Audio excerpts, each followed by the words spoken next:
گھریلو صارفین کے لیے گیس 172% تک مہنگی کرنے کی منظوری دے دی گئی ہے۔ نگران وزیر خزانہ ڈاکٹر شمشاد اختر کی زیر صدارت اقتصادی رابطہ کمیٹی کے اجلاس میں گھریلو و کمرشل اور صنعتی صارفین کے لیے گیس کی قیمت میں اضافے کی منظوری دے دی گئی۔ ای سی سی اجلاس کے اعلامیے کے مطابق گھریلو صارفین کے لیے گیس 172% تک جبکہ دیگر کیٹیگریز کے لیے گیس کی قیمت میں تقریباً 193% تک اضافہ کر دیا گیا ہے۔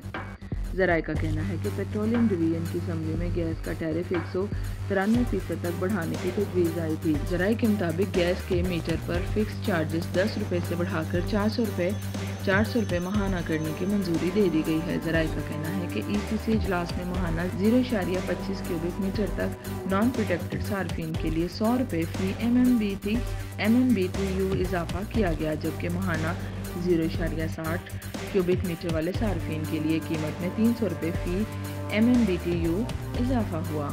ذرائع کے مطابق 100 کیوبک میٹر نان پروٹیکٹڈ صارفین کے لیے 600 روپے فی ایم بی ٹی یو، جبکہ ماہانہ 150 کیوبک میٹر والے صارفین کے لیے 600 روپے فی ایم بی ٹی یو اضافہ کیا گیا ہے۔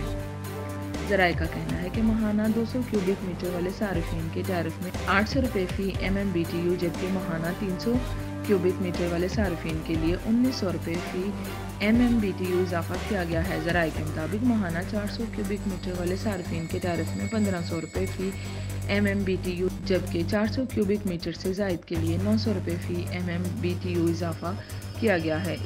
اس کے علاوہ سیمنٹ سیکٹر کی گیس ٹیرف میں 2900 روپے فی ایم بی ٹی یو اضافہ کیا گیا۔ سیمنٹ سیکٹر کے لیے قیمت 150 روپے سے بڑھا کر 4400 روپے فی ایم بی ٹی یو کر دی گئی ہے۔ ذرائع کے مطابق ای سی سی نے سی این جی کے لیے گیس کی قیمت 2595 روپے فی ایم بی ٹی یو بڑھانے کی منظوری دے دی ہے۔